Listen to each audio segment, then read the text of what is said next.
The moment the old military truck broke through the surface of the flooded quarry, the veteran realized someone had spent nearly 50 years making sure it stayed underwater.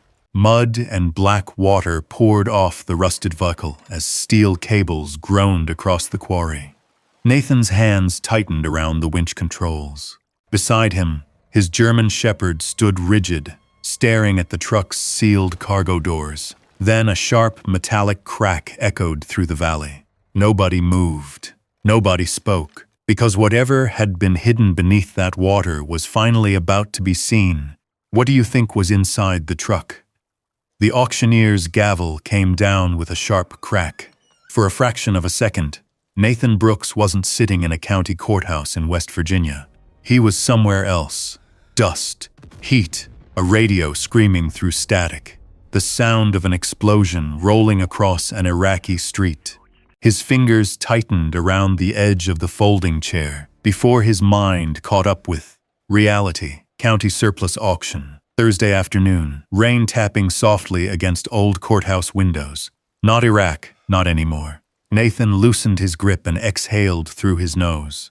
61 years old, and some habits never left.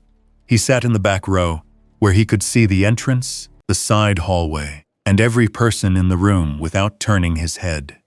The position came naturally. It always had. Most people never noticed things like exits. Nathan noticed them first. The room smelled like old paper and coffee. A ceiling fan clicked overhead. Someone dropped a metal binder near the front row. The sharp clang made Nathan's eyes lift immediately, scanning the room before he could stop himself. Then he looked away. A few people glanced at him. He pretended not to notice. Outside, parked beside the courthouse, an aging white RV sat beneath a maple tree that had already started turning red for autumn. Inside that RV waited the only thing Nathan truly trusted anymore. A German shepherd named Kodiak. The dog had been with him through layoffs, sleepless nights, and 3 states worth of bad luck. Lately, it felt like Kodiak was the only reason he still got up in the morning. The auctioneer shuffled another folder. Next property, County Parcel 47B, former Blackwater Quarry. Several people chuckled. Nathan looked up. A grainy photograph appeared on the screen. Dark water, steep rock walls, a forgotten quarry, tucked deep in the Appalachian Mountains near Hollow Creek. The place looked abandoned even in the picture. The auctioneer cleared his throat. Flooded since the late 70s. No commercial activity, no utilities, no structures. Sold as is. More laughter.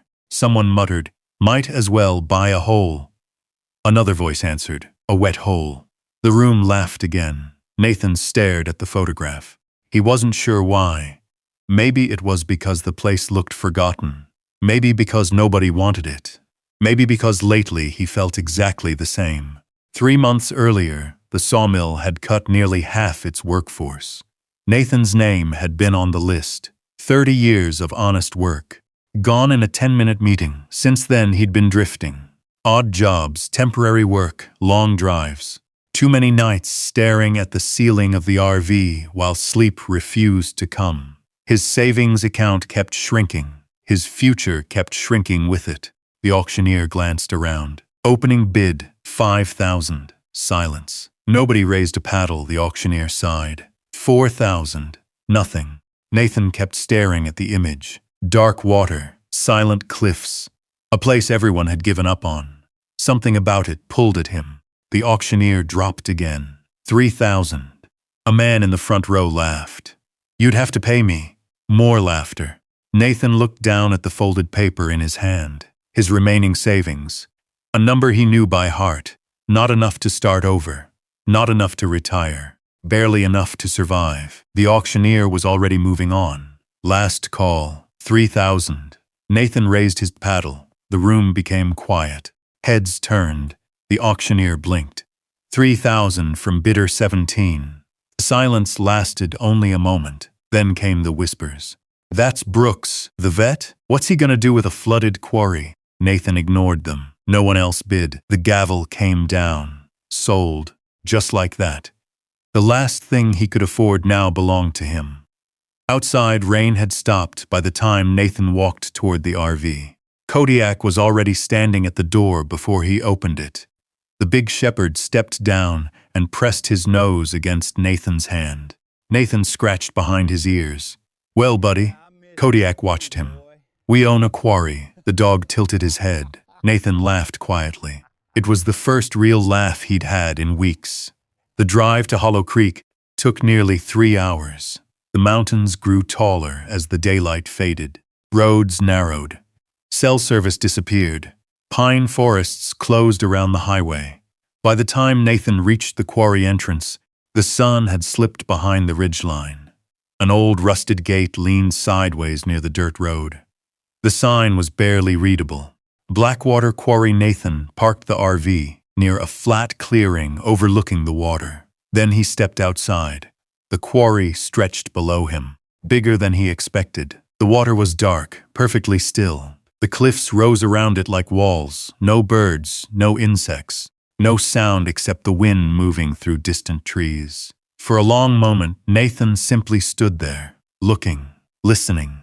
Something about the place felt strange, not dangerous. Just waiting. Kodiak moved past him.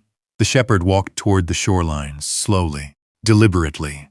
Nathan watched him go. The dog stopped near the edge of the water. His ears lifted. His body became rigid. He stared into the black surface below. Minutes passed. Then an hour. Nathan called him. "Come on, boy." Kodiak didn't move. The sky darkened. Nathan built a small camp stove beside the RV. Kodiak remained by the water. 2 hours passed. Then 3. The temperature dropped. Stars appeared overhead. Still, the dog stood there, motionless, watching, waiting. Nathan finally walked down to him. "Kodiak." The shepherd never took his eyes off the water. Nathan followed his gaze. Nothing moved, no ripples, no fish, no reflection, only darkness. Then a cold breeze crossed the quarry, and somewhere out across the black water, something made a faint metallic sound. Clang. Nathan frowned. The sound vanished immediately. Kodiak's ears twitched, but he still didn't move. And for the first time since arriving, Nathan felt a small knot tighten in his stomach, because whatever had caught Kodiak's attention beneath that silent water was still there. Nathan stood beside the German shepherd until the cold finally drove him back toward the RV. Kodiak followed only after Nathan placed a hand on his neck. Even then, the dog looked back twice. The quarry disappeared into darkness behind them. Inside the RV, Nathan locked the door, checked the windows, and set a flashlight beside the bed. Another habit, another thing he never talked about. Kodiak curled up near the entrance. Nathan lay awake listening to the wind. Every few minutes, his eyes drifted toward the small window overlooking the water. The quarry seemed to absorb sound. Even the forest felt quieter here. Sometime after midnight, sleep finally came. Not for long. A metallic bang echoed through his dream. Suddenly he was back in Iraq. Heat, dust. A convoy stopped on a narrow road. Radio chatter exploding in his ear. Some shouting. A flash of white light. Nathan jerked upright. His hand was already reaching for the flashlight before he fully opened his eyes. The RV was dark, silent, safe. Kodiak lifted his head immediately. The shepherd crossed the narrow space and rested his chin on Nathan's knee. Nathan took a slow breath. "Just a dream, buddy." Kodiak stayed there until Nathan's heartbeat slowed. Outside, dawn arrived gray and cold. Fog floated across the surface of the quarry. Nathan brewed coffee on the tiny stove and stepped outside with a notebook. Old habits again. When he entered a new area, he studied it. Not because he wanted to, because his brain never stopped doing it. He marked the direction of the wind, noted the high ridges overlooking the quarry, tracked possible access roads, identified the best observation points, the same way he once evaluated an AO before moving through it. By mid-morning, he had walked nearly the entire perimeter. The quarry was larger than he thought. Steep walls dropped into dark water. Several sections showed signs of old blasting operations. Near the northern edge, he found something interesting. 2 rusted steel posts, half buried in weeds, They looked like remnants of a fence line. Kodiak sniffed around them briefly, then continued toward the eastern shoreline, the same place he had watched the night before. The dog stopped, sat, and stared at the water again. Nathan followed. The surface looked perfectly still. Then he heard it clang. The sound was faint, barely noticeable, like metal striking metal somewhere far below. Nathan froze. Kodiak's ears immediately pointed forward. The sound came again. Not loud, not constant. Just enough to make Nathan question whether he had imagined it. He crouched beside the dog. "What are you hearing?" Kodiak never looked away.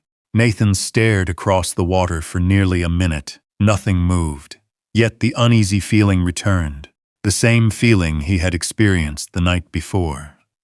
The quarry wasn't empty. Whether that meant anything or not remained to be seen. By noon, Nathan decided he needed answers, and there was only one place to find them. Hollow Creek. The town sat 15 minutes down a winding mountain road. It looked exactly like the kind of place people forgot. A diner, a gas station, a hardware store, a handful of old brick buildings, most of them older than Nathan. People noticed him the moment he stepped inside the diner. Small towns always did. Conversations lowered, eyes followed. A few recognized him from the auction. One man smirked. "How's that lake working out for you?" A few people laughed. Nathan ignored them. He ordered coffee and pie, then waited.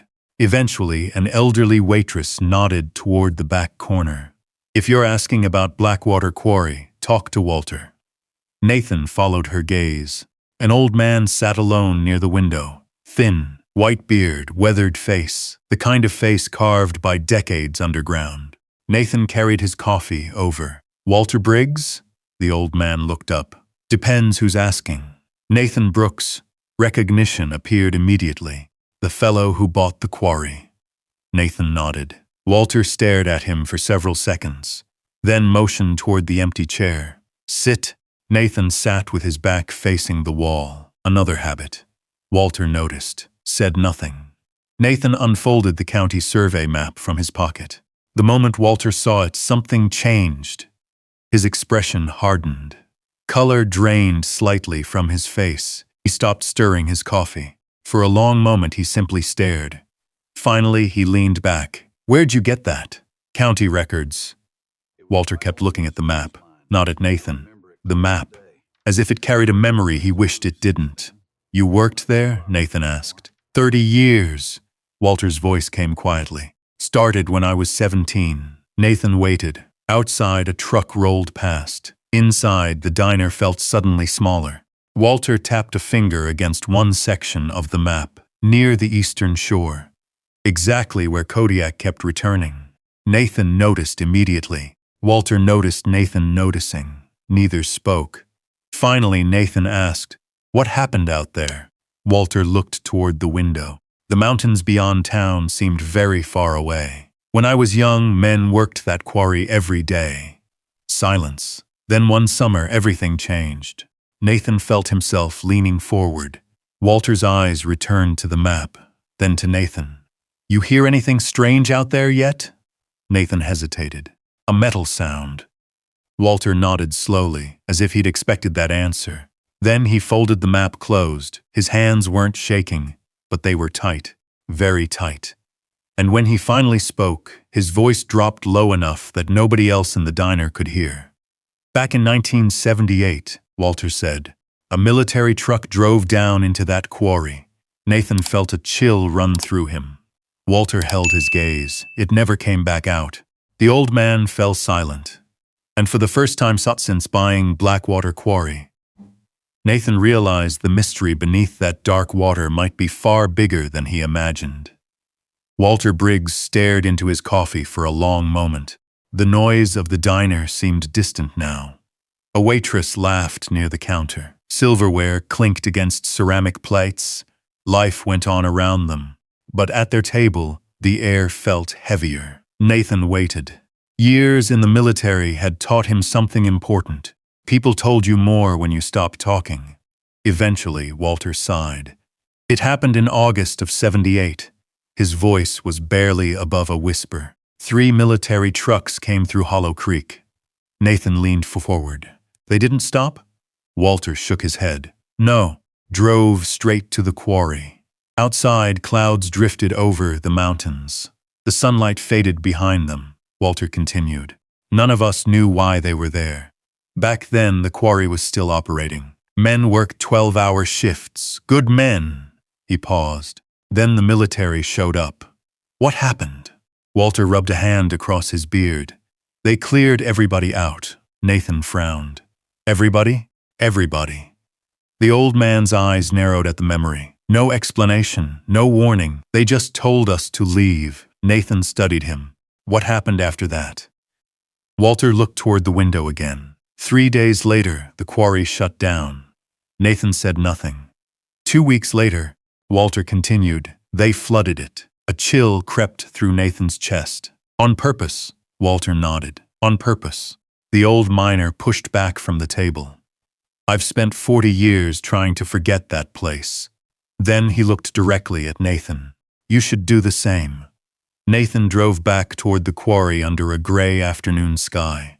The mountains seemed larger now, darker. Questions crowded his mind. Why would the military flood an active quarry? Why clear everyone out? And why had one truck never returned? Kodiak greeted him before the RV even stopped moving. The shepherd trotted across the clearing and pressed against his leg. Nathan scratched behind his ears. You're not gonna let this go, are you? Kodiak looked toward the quarry. That answer was clear enough. By late afternoon, Nathan grabbed his notebook and began walking the shoreline again. The dog moved ahead of him, focused, purposeful, almost like he was following a scent no human could detect. The eastern side of the quarry looked different in daylight. Steep rock walls dropped directly into the water. Trees clung to the cliffs. Weeds pushed through cracked earth. Nothing unusual, at first. Then Kodiak stopped. Nathan nearly walked past him. The shepherd stood over a patch of brush near the shoreline. His nose hovered inches above the ground. Nathan crouched. At first he saw nothing. Then he brushed away the weeds, rust, steel. A narrow strip of metal disappearing beneath the water. His pulse quickened. Nathan cleared away more dirt. Another rail appeared beside it. Train tracks, or something very close. Old industrial rails. They ran straight into the quarry, straight into the dark water. Nathan stood slowly. Walter's words echoed in his head. A truck drove down into the quarry. It never came back out. Nathan followed the rails with his eyes until they vanished beneath the black surface. Kodiak stared at the same spot. The dog gave a low whine. The first sound he'd made all day. Nathan felt something tighten in his stomach. That wasn't coincidence. Back at the RV, he dug through storage compartments. Years of odd jobs had left him with tools most people would have thrown away. Extension cords, old batteries, broken cameras, electrical parts. By sunset, he found what he was looking for. An aging underwater inspection camera. The screen was scratched. The cable was worn. But it still worked. At least he hoped it did. He spent the evening repairing connections at the kitchen table.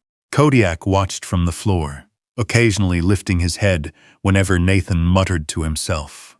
The sun disappeared behind the ridges. Darkness settled over Blackwater Quarry once again. Nathan tested the camera. The screen flickered, then stabilized. Good enough. Outside, thunder rumbled somewhere deep in the mountains. Hours later, Nathan finally climbed into bed. Rain tapped against the RV roof. The sound grew heavier, then heavier still. A flash of lightning illuminated the small interior. Nathan's eyes opened instantly. Another flash, then thunder, loud, close. For one terrible second, his mind betrayed him. The darkness became Baghdad. The thunder became artillery. His heart surged. He sat upright before he even realized he'd moved. The flashlight was already in his hand. The same flashlight he'd placed beside the bed. The same place every night. His breathing sounded too loud, too fast. Then reality returned. Rain, mountains, West Virginia. Not Iraq, not anymore. A warm weight pressed against his leg. Kodiak. The shepherd had crossed the RV without making a sound. He rested his head against Nathan's knee. Nathan slowly lowered the flashlight. "Yeah," he whispered, "I'm here." Kodiak stayed exactly where he was, outside. The storm moved across the mountains. Inside, the dog remained beside him until the shaking in Nathan's hands finally stopped. Morning arrived wrapped in fog. The quarry looked ghostly beneath the low clouds. Nathan carried the camera to the shoreline. Kodiak immediately trotted ahead, straight to the submerged rails. Nathan connected the cable, checked the battery, then lowered the camera into the water. The screen showed darkness, murky water, suspended particles drifting past the lens. He fed more cable. 10 feet, 15, 20. The image remained unclear. Then shapes began to emerge, rock walls, debris, twisted metal, the remains of machinery from another era. Nathan adjusted the angle. The camera drifted lower, following the direction of the rails. His pulse began to climb. 30 feet, 35, 40. The water grew darker. Then suddenly something appeared at the edge of the screen. A shadow, massive, unnatural. Nathan froze. He adjusted the camera again. The image sharpened. For a moment he couldn't breathe, because lying at the bottom of Blackwater Quarry was a huge metal object. Not quarry equipment, not a rock formation. Something else, something man-made, and much larger than he expected. Kodiak stood beside him, staring into the water, as if he'd known all along exactly where to look. Nathan kept his eyes on the small monitor. The grainy image trembled slightly as the underwater camera drifted in the dark. The object filled nearly half the screen. Metal, large, rectangular, partially buried beneath decades of silt. He slowly adjusted the controls. The camera swung left, then right, trying to reveal more. But the deeper he pushed the lens, the murkier the water became. The shape vanished into darkness again. Nathan exhaled. "You're seeing this too, buddy." Kodiak remained motionless, his ears forward, his attention locked on the exact spot where the camera cable disappeared beneath the surface. Nathan reeled the equipment back in. The object wasn't going anywhere, and he wasn't going to figure it out from a blurry monitor. Not today. Back at the RV, he spent the afternoon making a plan, the same way he'd approached difficult problems his entire life. One step at a time. He dug through storage bins and toolboxes, chains, steel cable, ratchet straps, portable winch he'd bought years ago at a farm auction. Nothing fancy, nothing new, but enough to test a theory. By sunset, the equipment sat piled near the shoreline. The object below was too heavy to lift blindly. But if he could hook it, maybe he could move it, maybe. The next morning dawned cold and clear. Fog hung low over Blackwater Quarry. Nathan worked carefully, no rushing, no shortcuts. Years in both combat zones and lumber mills had taught him that accidents usually happened when people became impatient. Kodiak followed every movement. The shepherd stayed close enough to touch, far enough not to get in the way. Nathan lowered a grappling hook attached to a steel cable. The first attempt failed. The second failed too. The third snagged something. His shoulders tightened. Slowly he tested the tension. Solid, heavy, very heavy. The cable stretched taut. Nathan secured the winch. Checked every connection twice, then checked them again. A habit that had kept him alive more than once. "Let's see what you've been hiding." The electric motor groaned. The cable tightened. Water rippled across the quarry's surface. Nothing happened. Nathan increased tension.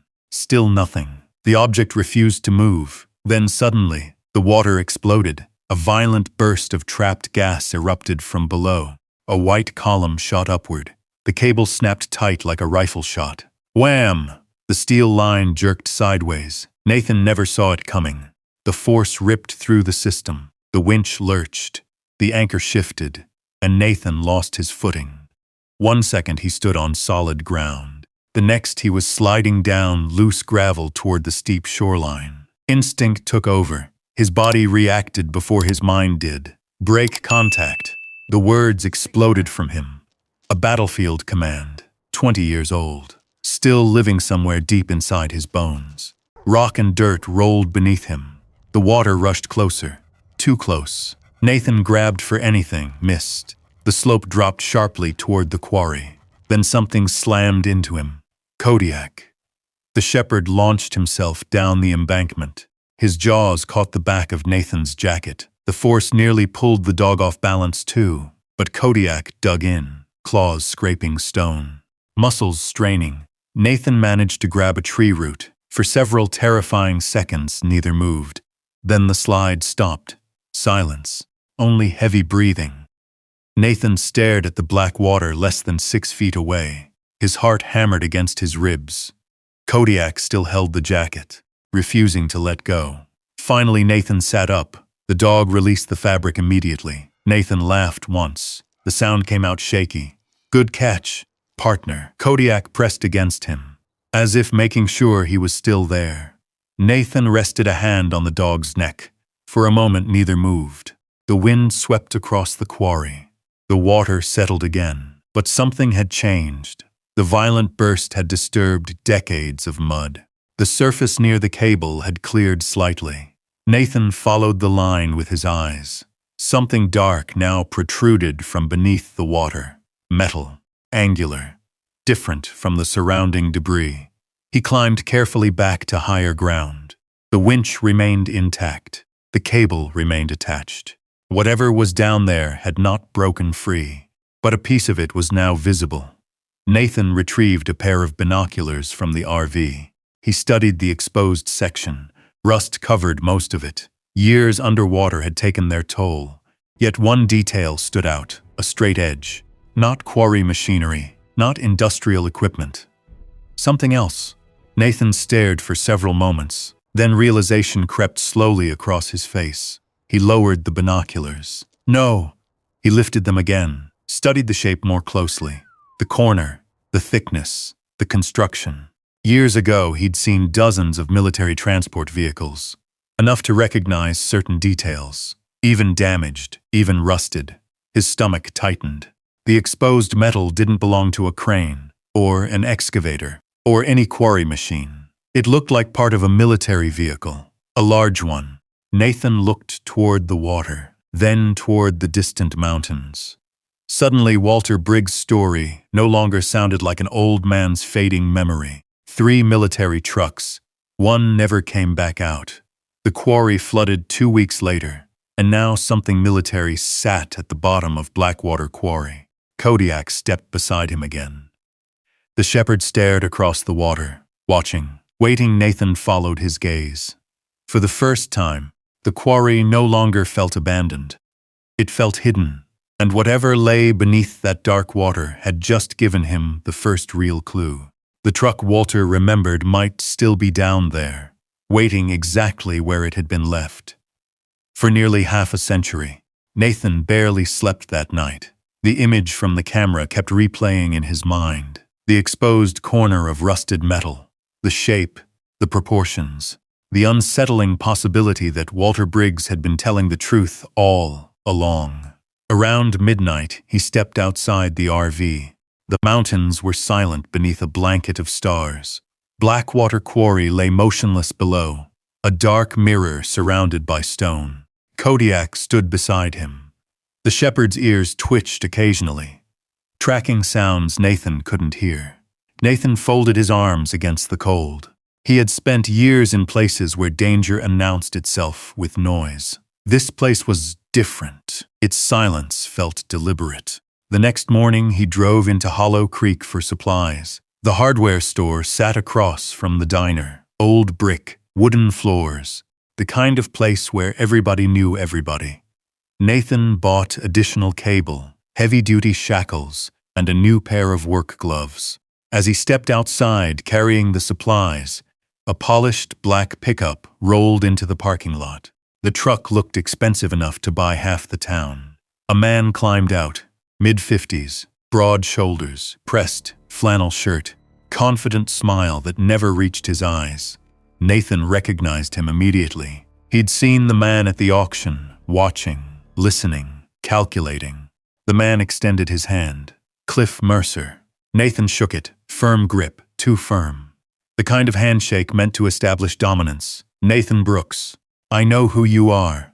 Nathan wasn't surprised. Small towns worked that way. Cliff glanced toward the supplies. "Working on the quarry already?" Nathan nodded, trying. Cliff smiled. "Interesting purchase." Nathan said nothing. The smile widened slightly.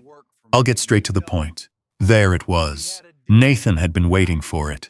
Cliff shoved his hands into his pockets. "I'd like to buy it from you." Nathan blinked once. "Buy what?" "The quarry." A truck rumbled past behind them. Nathan studied the man's face. No humor, no hesitation. He meant it. "Why?" Cliff shrugged.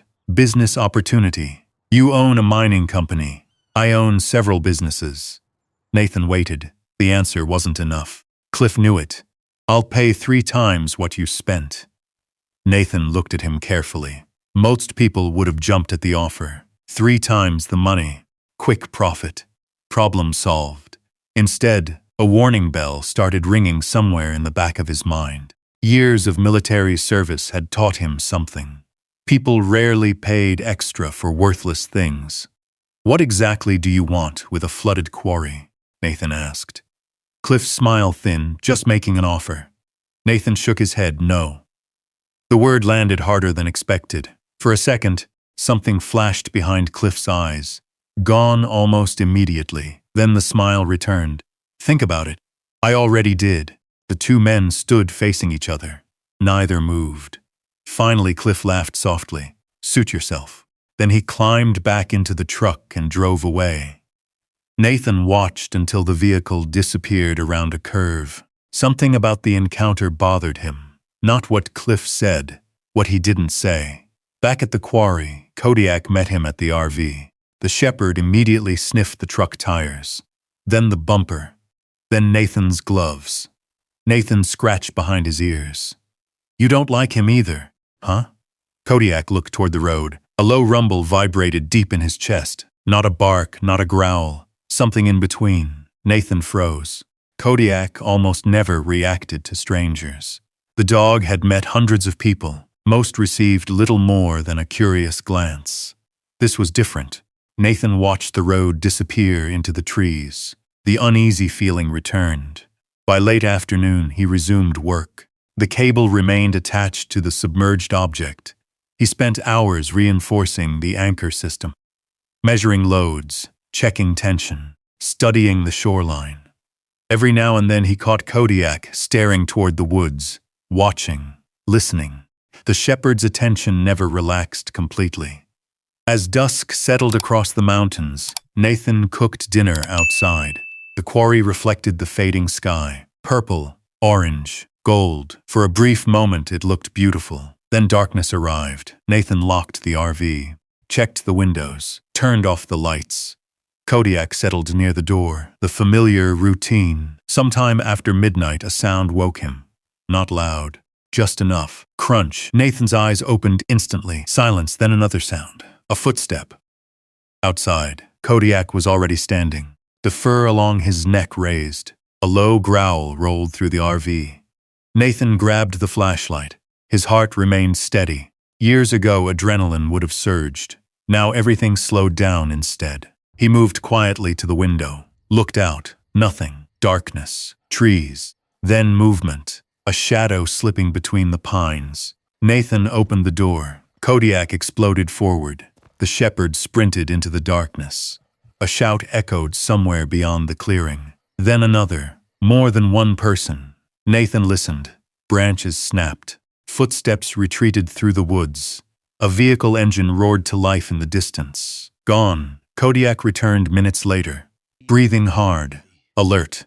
Nathan knelt beside him. No injuries? The dog pressed against him. Fine, but agitated. Nathan grabbed his flashlight and began searching.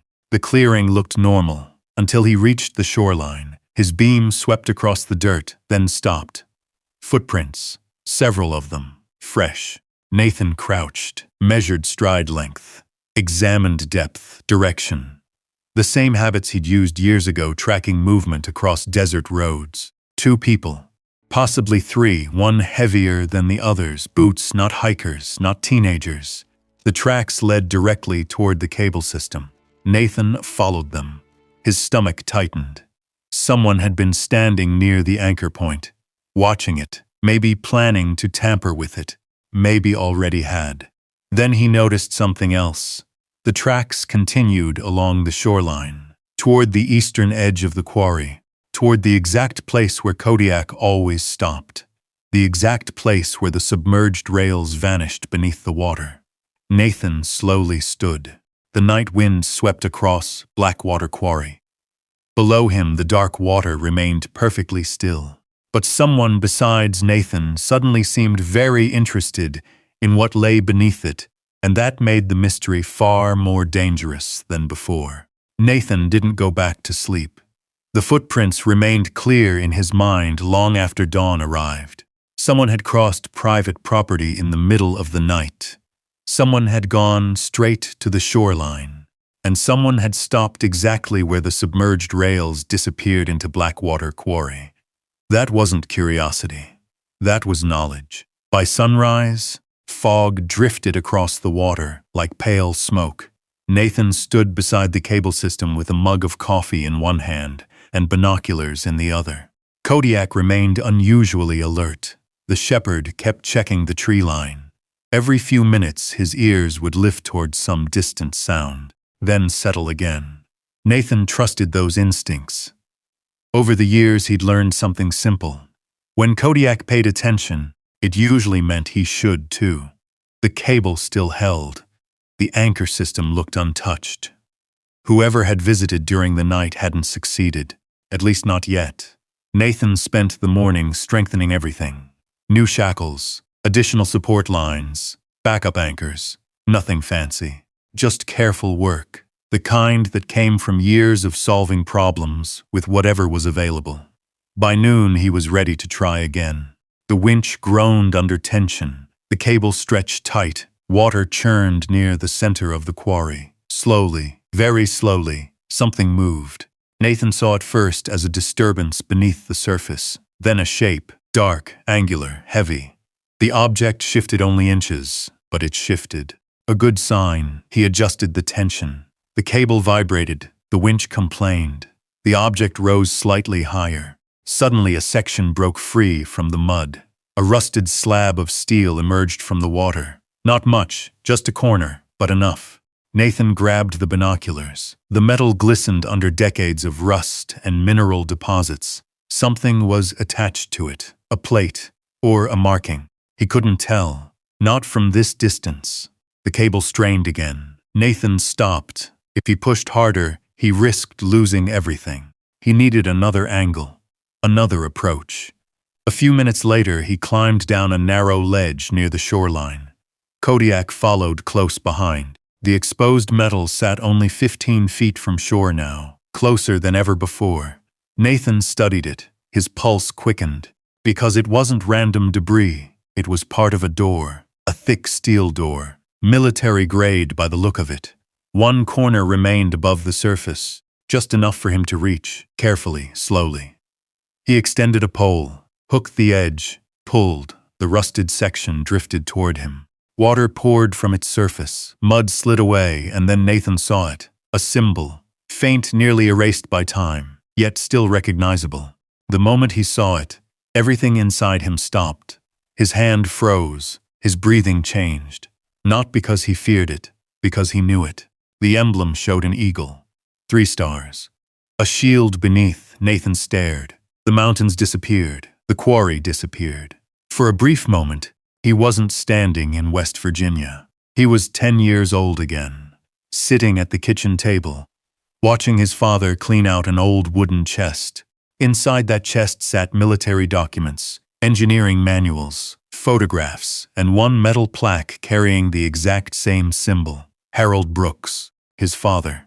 Nathan hadn't thought about that emblem in years, maybe decades, yet the memory returned instantly, sharp as broken glass. Kodiak nudged his hand. Nathan blinked. The quarry returned. The cold wind returned.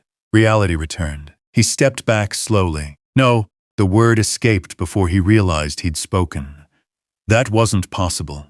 His father had never mentioned Blackwater Quarry. Not once. The two men hadn't been close. especially near the end. Harold Brooks had spent most of his life working as a military engineer. A quiet man, private, always leaving pieces of himself locked away where nobody could reach them. Nathan spent years resenting him for it. Then came the funeral. Then came silence. And eventually there were no more questions to ask. Or so he thought. Now those questions stood dripping from the side of a submerged vehicle. Nathan looked toward the RV. Without saying a word, he started walking. Kodiak followed. Inside, Nathan opened a storage compartment beneath the bed. Old boxes sat stacked in the darkness. Dust covered everything. He rarely opened them. Memories felt easier when left alone. One box held photographs, letters, military records. He searched quietly, methodically, until finally his fingers stopped. There it was, a faded photograph, edges worn, corners bent. Nathan sat down heavily. His father stood in the center of the image, younger, thinner, wearing work clothes instead of a uniform. Behind him rose a familiar cliff wall, a familiar body of water. Nathan's stomach tightened. Blackwater Quarry. There was no doubt. His father had been here. Not once, not by accident. He had been part of whatever happened. Nathan turned the photograph over. At first he saw nothing. Then he noticed handwriting faded by time. His father's handwriting. The sight alone hit harder than expected. For several seconds Nathan simply stared. Then he read the words, "If they flood it, the town will need it someday." Silence filled the RV. Outside, wind rattled the trees. Kodiak rested quietly near the door. Nathan read the sentence again and again. The town will need it someday. Not might, not could. Will, the certainty unsettled him. Why would Harold write that? What had he known? What had he been trying to protect? Nathan looked back at the photograph. For years he'd believed his father cared more about work than family, more about projects than people, more about duty than relationships. Now doubt crept into those old assumptions. Maybe there were things he never understood. Maybe there were things Harold never had the chance to explain. A low growl suddenly rolled from Kodiak's throat. Nathan looked up immediately. The shepherd stood rigid near the window, staring outside. Nathan moved beside him. A vehicle sat parked near the entrance road, black, expensive, watching. Even from a distance he recognized it. Cliff Mercer's truck. The engine started moments later, then disappeared back into the trees. Nathan stared after it. The photograph remained in his hand. The quarry sat outside. The emblem connected directly to his father. And now Cliff Mercer seemed determined to keep an eye on everything. For the first time since arriving in Hollow Creek, Nathan realized this mystery wasn't buried only beneath the water. Part of it had been buried inside his own family. And whatever Harold Brooks had tried to protect nearly 50 years ago, someone still cared about it today. Nathan didn't leave the quarry the next morning. He sat at the small table inside the RV long before sunrise, staring at the photograph. The image had become worn from handling. His father's face looked younger than Nathan remembered, more determined, almost hopeful. The words on the back echoed through his mind. If they flood it, the town will need it someday. Outside, Kodiak lay beneath the open window. The dog appeared asleep, but every few minutes one ear twitched toward the road, always listening, always watching. Nathan finally folded the photograph and slipped it into his jacket pocket. There was only one place left to look: records, facts, paper trails, things people forgot to destroy. By mid-morning, he was driving toward the county archives building in a neighboring town nearly 40 minutes away.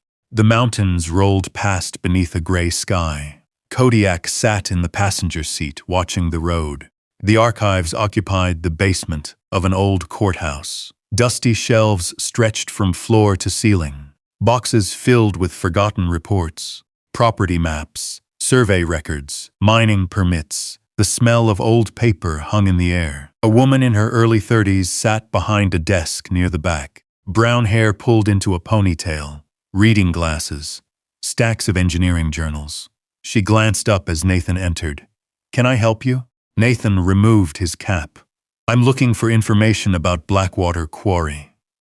The woman immediately looked interested. Most people aren't. Nathan smiled faintly. I'm beginning to notice that. She introduced herself as Emily Ross, environmental engineer, part-time researcher, local history volunteer, the kind of person who enjoyed solving puzzles. Within 10 minutes, Emily was helping him search records. Within 30 minutes, she looked as confused as he was. That's strange. Nathan looked up. What? Emily spread several documents across a table. Everything after 1978 disappears. Nathan frowned. What do you mean disappears? I mean disappears. She tapped a folder. Permits stop. Another folder. Inspection reports stop. Another. Environmental studies stop. Nathan stared. Entire sections of documentation simply ended, as if someone had cut them out of history. Emily leaned back. That's not normal. No. It looks intentional. Nathan felt his stomach tighten. The same feeling he'd experienced standing over fresh footprints at the quarry. Someone had been hiding things. For a very long time, hours passed. Boxes accumulated around them. Dust covered their hands, then Emily froze. Wait! Nathan looked over. She carefully unfolded an oversized engineering map, a detailed geological survey. The paper crackled softly as it opened. Blue lines crossed beneath the quarry, then extended far beyond it. Emily's eyes widened. Nathan immediately noticed. What is it? She pointed to the map. These aren't mining routes. Nathan stepped closer. What are they? Water channels. His pulse quickened. Underground? Emily nodded. Natural limestone filtration systems. She traced the lines with her finger. They run beneath half the valley. Nathan stared. The quarry suddenly looked very different. Not a pit, not a flooded hole. Something else. Something larger. Emily grabbed another document. Then another. The pieces slowly began fitting together. By late afternoon, both sat silently at the table, trying to absorb what they had found. The rumors about Blackwater Quarry had been wrong. Completely wrong. The water wasn't toxic. There was no evidence of contamination. No reports of chemical dumping. No environmental disaster. Nothing. Instead, the quarry sat directly above an enormous underground freshwater reserve, naturally filtered through layers of limestone, protected by geology itself. Nathan looked at the map again. You sure? Emily nodded. The data's old. She paused. But the science is solid. Nathan remembered the dark water, the silence, the warnings. The fear people carried whenever they talked about the place. Decades of rumors, all wrong, or deliberately created. Emily seemed to reach the same conclusion. Someone wanted people to stay away. Neither spoke for several seconds. The realization settled heavily between them. Nathan thought about Cliff Mercer, about the nighttime visitors, about the missing records. Then Emily found another folder, smaller, older. The label had partially faded. She opened it carefully. Most pages were intact. One wasn't. A section had been torn away. Not accidentally. Removed. Nathan leaned closer. A signature remained at the bottom. His breath caught. Harold Brooks. His father's name. Clear. Undeniable.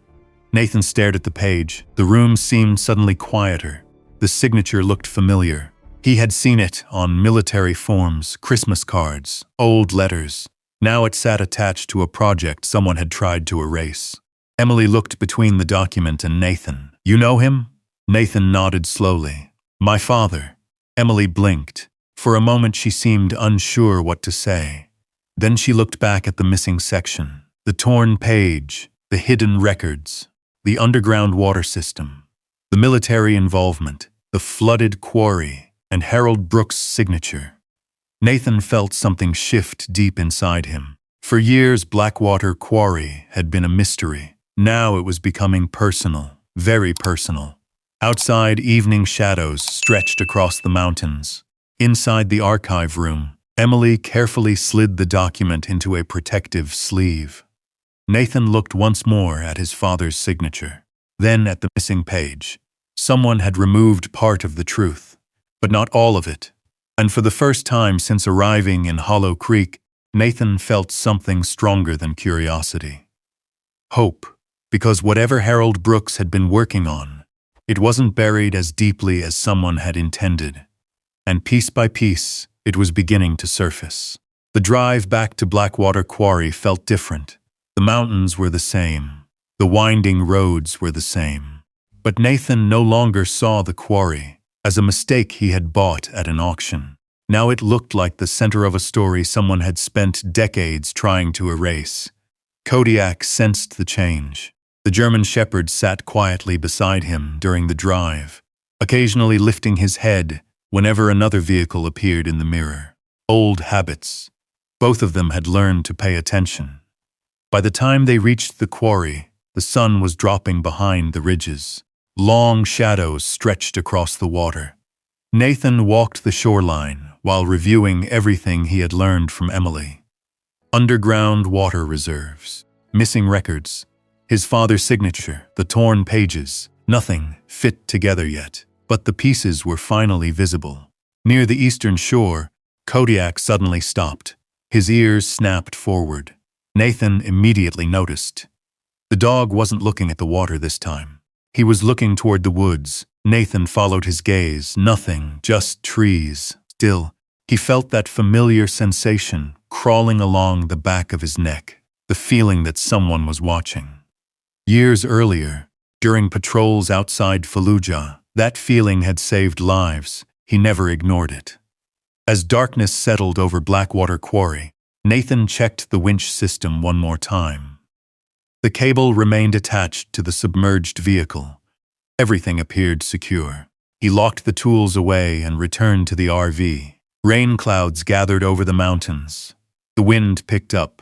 Around midnight, Kodiak exploded into motion. The shepherd lunged to his feet with a sharp bark. Nathan was awake instantly. Not fully awake, not yet. For one disorienting second, the darkness became another place, another year, another war. His heart surged. His hand reached for the flashlight before his eyes were even open. Then Kodiak barked again. Reality snapped back into place. West Virginia, not Iraq. Nathan moved to the window. A flashlight beam flashed briefly outside. Gone. Then another, his jaw tightened. Someone was on the property. Kodiak growled low in his throat. Nathan opened the RV door. Cold air rushed inside. The quarry lay beneath the moonlight. Dark, silent, except for movement near the shoreline. A shadow. Then another. Running. Nathan grabbed his flashlight and headed toward the cable system. Kodiak shot ahead of him. Fast, focused. The beam landed on the winch. His stomach dropped. One of the support cables had been cut. Cleanly. Not broken. Cut. The main line still held. Barely. Son of a... A crash echoed from the trees. Kodiak was already chasing it. Nathan turned. The shepherd disappeared into the darkness. Branches snapped. Footsteps pounded through undergrowth. Then came a sharp yelp. Nathan's blood ran cold. Kodiak! He sprinted toward the sound. The terrain dropped steeply. Loose rock shifted beneath his boots. His flashlight bounced wildly through the darkness. Then he found him. Kodiak emerged from the brush limping. A strip of barbed wire hung tangled between two trees. The shepherd's front leg was bleeding. Not heavily, but enough. Nathan dropped to one knee immediately. The dog tried to keep moving. Still looking toward the fleeing intruders. Still trying to work. It's over. Nathan placed a hand on his neck. It's over. The men were gone. Only the sound of a distant engine remained. Then even that disappeared. Back inside the RV, Nathan cleaned the wound beneath a bright lamp. Kodiak never complained, never pulled away. He simply watched Nathan's face, trusting him completely. The cut wasn't life-threatening, but it was deep enough to require stitches. Nathan worked carefully, his hands steady. Years ago, those same hands had treated injured soldiers in dusty compounds far from home. The smell of blood filled the small RV, and suddenly another memory surfaced. Not from Iraq, from Fallujah, a young soldier sitting against a concrete wall, blood soaking through his uniform, trying to stay conscious. Nathan froze for a moment. The memory hit hard, too hard. The same metallic smell. The same helpless feeling. The same fear of losing someone. Kodiak rested his head against Nathan's arm. The memory faded, slowly, like fog lifting from a valley. Nathan finished wrapping the wound, then sat beside the dog for a long time. Neither slept. Rain tapped softly against the roof. Wind rattled the windows. Kodiak lay on a blanket near the table, his injured leg stretched out in front of him. Nathan watched him breathe.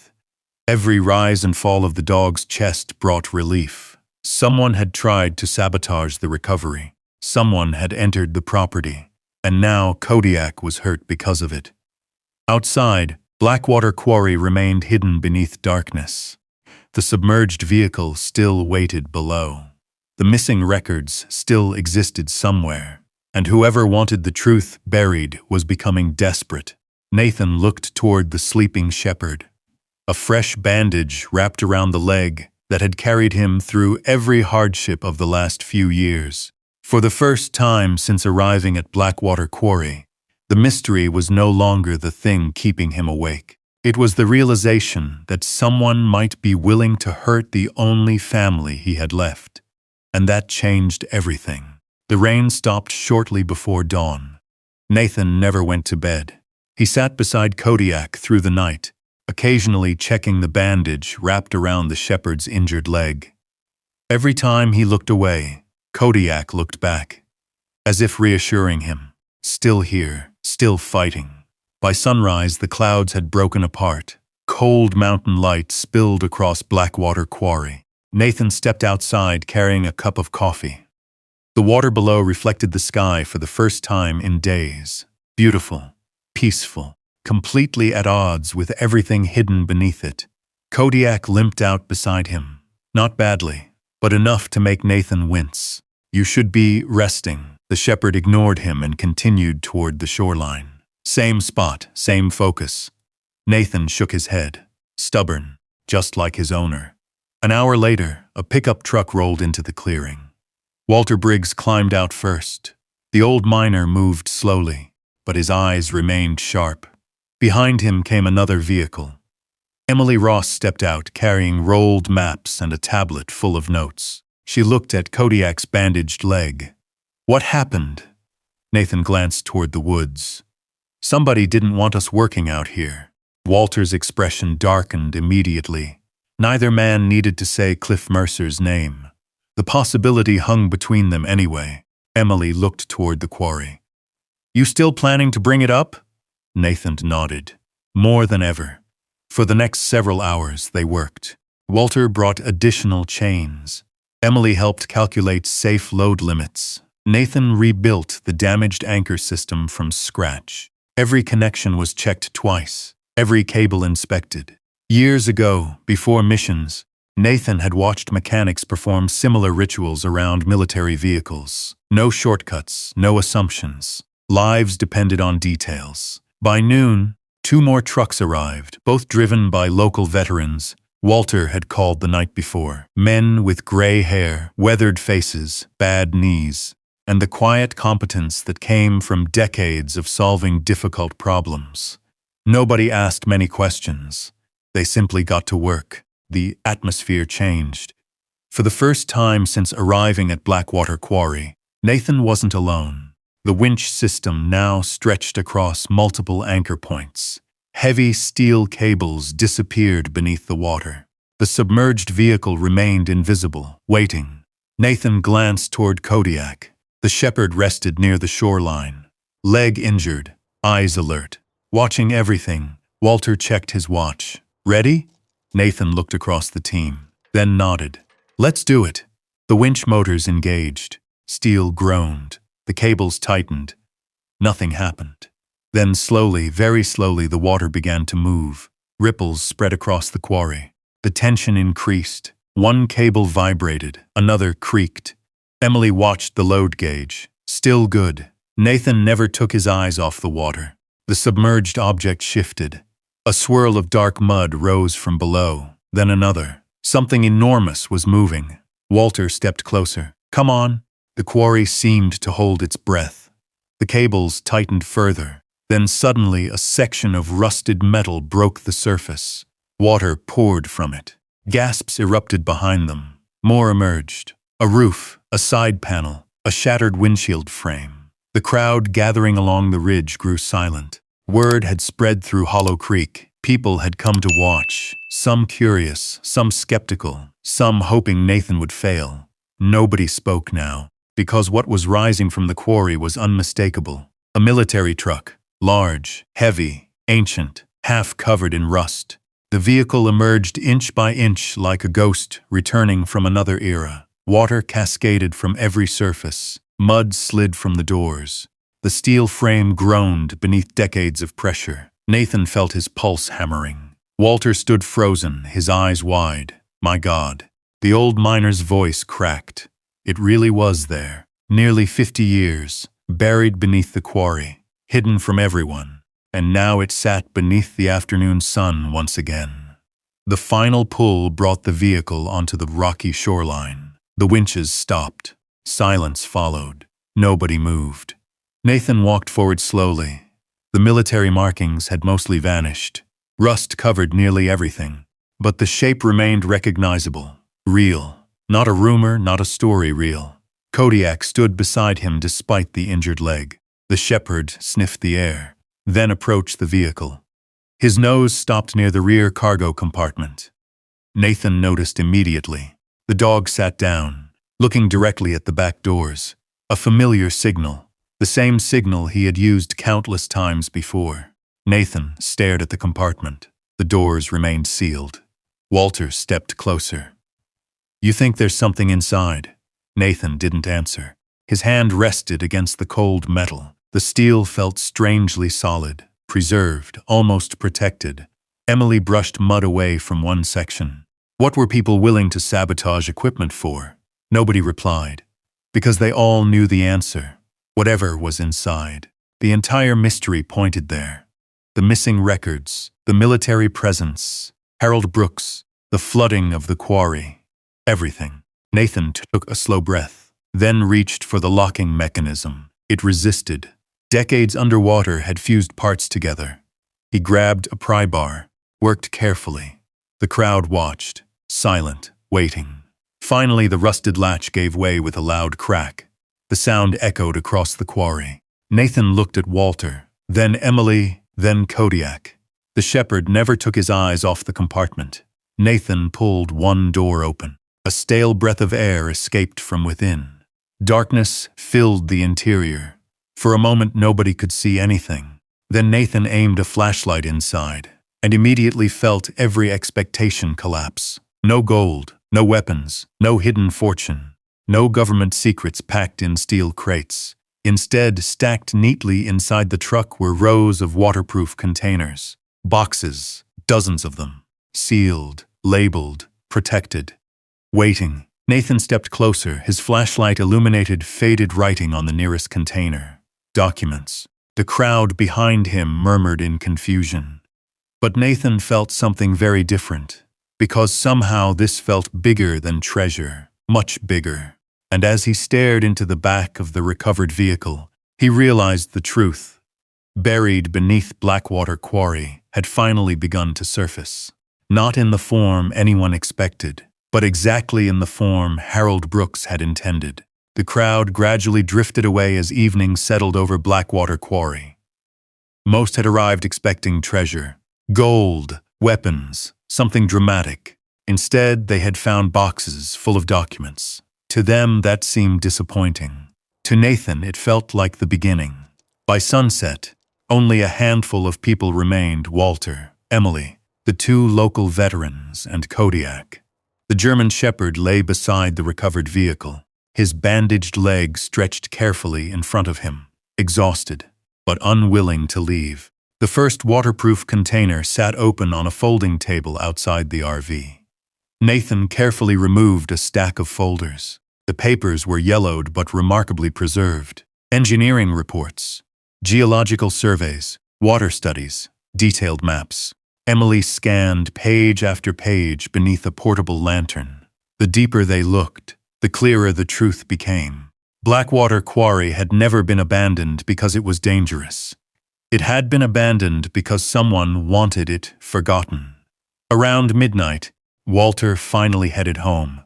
The other veterans followed. Soon only Nathan, Emily, and Kodiak remained. The mountain air turned colder. Crickets sang from the woods.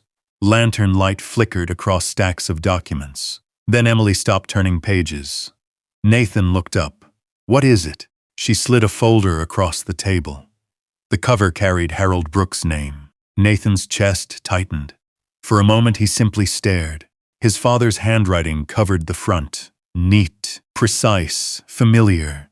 The sight alone brought back memories he hadn't visited in years. His father sitting silently at a kitchen table. Pencil behind one ear. Engineering drawings spread across the room. Nathan as a boy wishing the man would talk more, smile more, stay home more. Emily quietly stepped back, giving him space. Nathan opened the folder. Inside lay several reports, technical notes, water flow calculations, emergency reserve projections. Then he found a sealed envelope. His name wasn't written on it, neither was Harold's. The front simply read, "If this is ever found, read everything." Nathan slowly opened it. A folded letter slid into his hands. The paper trembled slightly, not because of the wind, because of him. Kodiak lifted his head, watching, waiting. Nathan unfolded the pages. The first line stopped him cold.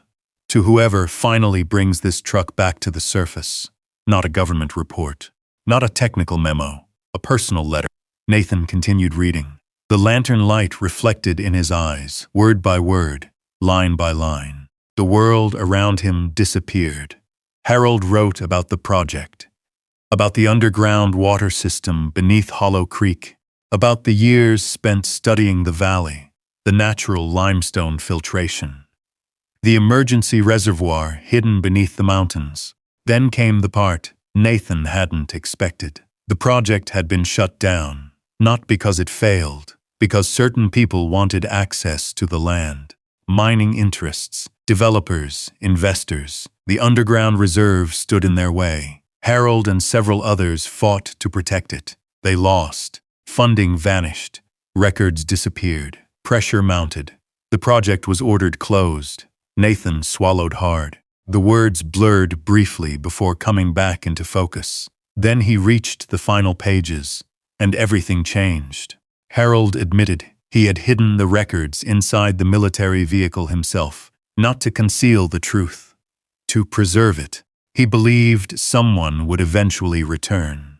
Someone stubborn enough to ask questions. Someone willing to look beneath the surface. Nathan read one sentence 3 times. "I was never trying to hide the truth from the town. I was trying to keep the truth alive." Silence settled across the quarry. Even the wind seemed to stop. Nathan lowered the letter slowly. His eyes remained fixed on the page. His entire life he had believed his father chose work over family, projects over people, duty over everything else. The resentment had lasted decades. Long after Harold died, long after the funeral. Now those old beliefs began cracking apart. Emily watched quietly from across the table. Neither spoke. Some moments didn't need words. Nathan continued reading. Near the bottom of the final page, another paragraph caught his attention. The handwriting looked rushed, almost urgent. "If you're reading this, the valley may already be facing the crisis we feared." Nathan frowned. He kept reading. The letter described population growth, infrastructure strain, future drought projections, aging pipelines. Harold had predicted that one day Hollow Creek and neighboring communities could face severe water shortages. Decades ago, long before any of it became reality. Nathan stared into the darkness beyond the lantern. His father had seen it coming, all of it. Then came the final sentence, the one that stole the breath from his lungs. "The water beneath this valley will save lives someday if someone is brave enough to uncover it." Nathan lowered the letter. His hands shook slightly. Not from fear, not from anger, something else. For the first time in years, he wished he could talk to his father. Just once. Just long enough to ask the questions he never asked. Just long enough to tell him he finally understood. Kodiak slowly crossed the gravel and rested his head against Nathan's leg. The familiar weight grounded him. Nathan placed one hand on the dog's neck. The shepherd's eyes closed, trusting, steady, real. Across the table, Emily carefully organized the remaining documents. Then she paused. Nathan, he looked up. Emily held another file, one neither of them had opened yet. Its cover carried a list of land ownership records. Attached to it was a more recent document, far newer than the others. Nathan frowned. What's that? Emily's expression tightened. I'm not sure. She slid it across the table. Nathan looked at the name printed near the bottom. His jaw slowly clenched. Because for the first time, the mystery wasn't pointing toward the past. It was pointing toward the present, and the name on the document belonged to Cliff Mercer. Nathan stared at the page. The lantern light flickered across the paperwork. Land transfers, survey amendments, ownership dispute. Most of it looked routine, until it didn't. Emily leaned closer. The dates. Nathan followed her finger. Several records had been filed years apart. Different projects, different companies, different names. Yet they all led back to one thing. Cliff Mercer, not directly, never directly, always through shell companies, partnerships, or land acquisitions around Blackwater Quarry. Emily shook her head. He wasn't trying to buy the quarry because it was worthless. Nathan's jaw tightened. No, the realization settled heavily between them. Cliff had known, maybe not everything, but enough. Enough to want control of the land. Enough to send people onto the property. Enough to panic when the truck surfaced. Outside, thunder rolled across the mountains. Both looked toward the dark horizon. A storm was coming, a big one. 3 days later, the forecast proved correct. Meteorologists called it a once-in-a-generation system, the kind that parked over the Appalachians and refused to move. Rain began before sunrise. By afternoon, creeks overflowed. Roads disappeared beneath water. By evening, emergency alerts buzzed across phones throughout Hollow Creek. Nathan stood beneath the RV awning, watching sheets of rain hammer the quarry. The water level had risen noticeably, wind bent trees sideways. Kodiak stood beside him. His leg had improved, not fully healed, but better. The shepherd refused to stay inside. Nathan understood. Something felt wrong. The next morning the call came from Walter. The old miner sounded breathless. The main pipeline failed. Nathan froze. What? Landslide took out part of the system outside town. Nathan looked toward the mountains. Rain still pounded the valley. How bad? Walter hesitated. Bad. By noon, the answer became clear. The town's primary water supply was gone. Emergency reserves were limited. Repair crews couldn't reach the damaged section because multiple roads had washed out. Panic spread quickly. Store shelves emptied. Gas stations filled. People lined up outside municipal buildings, searching for answers. Nathan thought about Harold's letter. The water beneath this valley will save lives someday. A cold moved through him. This was the crisis his father had predicted. Emily arrived an hour later. Mud covered her truck. Rain soaked her jacket. They found something. Nathan listened. Engineers studying Harold's recovered maps had identified an old emergency control point, part of the original water project. A buried regulation gate, hidden somewhere above the valley. If activated, it could redirect groundwater into temporary emergency channels. The problem was simple. Nobody knew exactly where it was, except perhaps Harold, and Harold was gone. Nathan spread the recovered maps across the RV table. Rain hammered the roof. Thunder shook the windows. Kodiak watched quietly from the floor. Nathan studied contour lines, elevation markers, engineering notes. Then he saw it, a symbol, faint, almost overlooked. The same symbol his father used throughout the recovered documents. Nathan traced the route. His pulse quickened. I think I know. Within an hour they were moving through the storm. Nathan, Emily, Walter, several local volunteers. The rain reduced visibility to almost nothing. Mud sucked at their boots. Streams crossed trails where none existed before. Nathan moved carefully, instinctively selecting higher ground, watching for unstable slopes. Years of field experience returning without thought. Kodiak stayed beside him. Every few minutes the dog moved ahead, then returned, as if checking the route. The group eventually reached a narrow section of hillside overlooking the valley. Nathan stopped. The map matched, mostly. The terrain had changed over decades, trees had grown, erosion had shifted the landscape, yet something felt right. Kodiak suddenly broke away. The shepherd climbed a rocky rise, stopped, barked once. Everyone looked up. Nathan followed immediately. Kodiak stood beside a partially buried concrete structure hidden beneath vines and mud. Emily rushed forward, her eyes widened. That's it. The regulation gate. Harold's emergency control point. After nearly 50 years, found. Hope surged through the group. Then the mountain moved. At first it sounded like distant thunder. Low, deep, growing louder. Nathan recognized it instantly. Not thunder, earth, landslide. The shout erupted from him. Everyone reacted. Years of military training compressed into 1 second. Move now. Rock and mud exploded down the slope above them. Trees snapped like matchsticks. The hillside collapsed. Nathan turned. Too late. A massive boulder bounced toward him. Fast. Far too fast. Then something slammed into his side. Kodiak. The shepherd launched himself forward with everything he had. The impact knocked Nathan clear. The boulder crashed into the space where he'd been standing moments earlier. The ground disappeared beneath a wave of rock and mud. People shouted.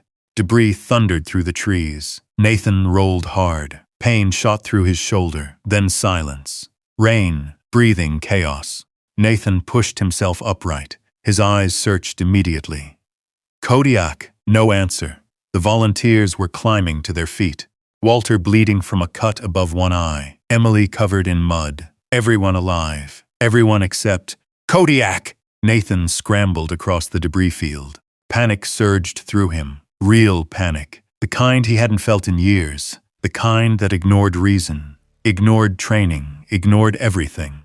He found paw prints. Then nothing. A broken branch. A patch of disturbed mud. Then nothing. The shepherd was gone. Buried somewhere beneath tons of rock and earth.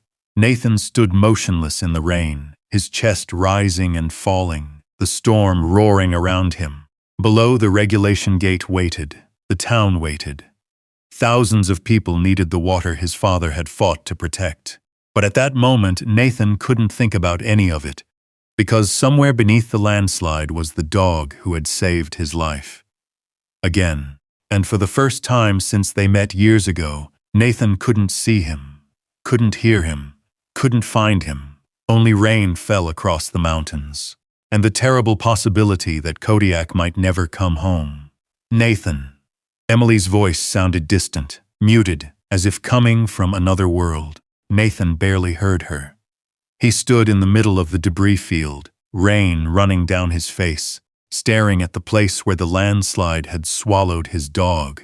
Kodiak had saved him again, just as he had beside the quarry, just as he had through countless lonely nights, just as he had every day since entering Nathan's life. And now he was gone. Nathan dropped to one knee and started digging. Bare hands, mud, rock, branches. He didn't think, didn't calculate, didn't plan, he just dug. Others joined him. Walter, Emily, the volunteers. Soon more people arrived from town. Word had spread quickly. Some brought shovels. Others brought ropes. Nobody needed instructions. They simply saw Nathan digging and started digging too. Hours passed. The rain gradually weakened. The mountain remained silent. Nathan's hands bled. His shoulders ached. His body begged him to stop. He ignored it. At one point, Emily touched his arm. "You need a break." Nathan shook his head. "No," his voice cracked. "Not until I find him." The search continued. 1 hour, then 2, then 3. The daylight in fading. Hope faded with it. Nathan leaned against a rock, breathing hard. His chest felt hollow. For years he had survived losing things. Friends, jobs, dreams, time. But the thought of losing Kodiak felt different. Far worse. Then Walter froze. "Wait." Everyone stopped. The old miner raised a hand. Silence settled over the hillside. A faint sound drifted through the rubble. Scratch. Everyone looked at each other. Scratch, again. Nathan's heart slammed against his ribs. Kodiak! Silence then, a weak bark. The sound exploded through the crowd. Nathan was already moving. People rushed toward the noise. Shovels bit into mud. Hands lifted stones. Branches were pulled away. The barking came again. Stronger, closer. 10 minutes later, someone shouted, "I see him." Nathan reached the opening first. A narrow pocket had formed beneath several large rocks, covered in mud, exhausted, shaking, but alive. Kodiak looked up at him. Nathan dropped to his knees. For a moment, neither moved. Then the shepherd struggled forward. Nathan wrapped both arms around him. The crowd erupted behind them. Cheers, laughter, relief. Nathan buried his face against the dog's neck. He didn't care who saw, didn't care who heard. Kodiak was alive. That was enough. An examination later confirmed several bruises and cuts. Nothing worse. The dog who had survived everything else had survived this too. The next morning, with Kodiak resting nearby, Nathan stood before the buried control gate. The storm had passed. The sky above Appalachia looked impossibly blue. Engineers from the county had arrived overnight. Using Harold Brooks' recovered maps and calculations, they began activating the emergency system. Valves turned, pressure built, old mechanisms groaned. Then came the sound, water, deep beneath the mountain, moving, flowing, awakening. Hours later, clean water entered Hollow Creek's emergency supply network. The town was saved, just as Harold Brooks had predicted decades earlier. News spread quickly, then spread further. State investigators began reviewing the documents recovered from the military vehicle. Questions surfaced, then answers, land records, missing reports, suppressed environmental studies. Several transactions connected directly to companies controlled by Cliff Mercer. Within weeks, investigations were underway. Mercer's business dealings became public. His influence disappeared almost overnight. The man who had spent years trying to control the truth could no longer hide from it. But Nathan found little satisfaction in that. His focus remained elsewhere. Months passed. Spring arrived. The mountains turned green again. Blackwater Quarry transformed before everyone's eyes. What had once been feared became valued. What had once been hidden became protected. The county officially established a conservation area centered around the underground water reserve. Environmental programs followed. Research projects followed. Visitors arrived from across the region, and the place received a new name, Brook Springs Preserve. Not after Nathan, after Harold, the man who refused to let the truth die. One warm evening near the end of summer, Nathan sat beside the water. The quarry looked completely different now. Clear, peaceful, alive. The setting sun painted gold across the surface. Nearby, Kodiak rested in the grass. A faint scar remained visible on his leg, another on his shoulder. Permanent reminders of everything they had survived together. Nathan picked up a small stone, turned it once in his hand, then tossed it gently into the water. The ripples spread outward, one circle becoming many. He watched them travel across the surface. Years ago, a sound like that might have made him flinch, might have dragged him back to memories he spent decades trying to escape. Tonight it didn't. The mountains stood quiet around him. The water reflected the sky. The dog lifted his head and looked over. Nathan smiled, a real smile, the kind that had become rare over the years. Then Kodiak slowly crossed the grass and settled beside him, close enough for Nathan to rest a hand against his neck. No words were needed. They sat there together as the sun disappeared behind the ridgeline. A veteran who had spent years carrying invisible weight. A German shepherd who refused to leave his side. A quarry nobody wanted. A truth buried beneath water. A promise kept. Nathan looked across Brook Springs Preserve one last time. His father had been right. The town needed it someday. And somehow, against every odd, the responsibility had found its way back to the Brooks family. The wind moved gently across the water. The last light faded. And for the first time in many years, Nathan Brooks felt something he thought he had lost forever. Not victory, not success. Peace. Beside him, Kodiak closed his eyes. The mountains grew quiet. The water shimmered beneath the stars, and neither of them felt lost anymore. If Nathan's story touched you, leave a simple 1 in the comments. Just a 1. Because sometimes all it takes is one decision, one loyal friend, and one second chance to change a life forever. And if you've ever had a dog who stood by you through your hardest days, leave a K for Kodiak. I'd love to see how many loyal companions are watching with us today. Don't forget to subscribe and turn on notifications, because the next story might be even more unbelievable than this one. Until next time, take care of the people who stand beside you when life gets hard, because they're often the ones who help you find your way home. See you in the next story.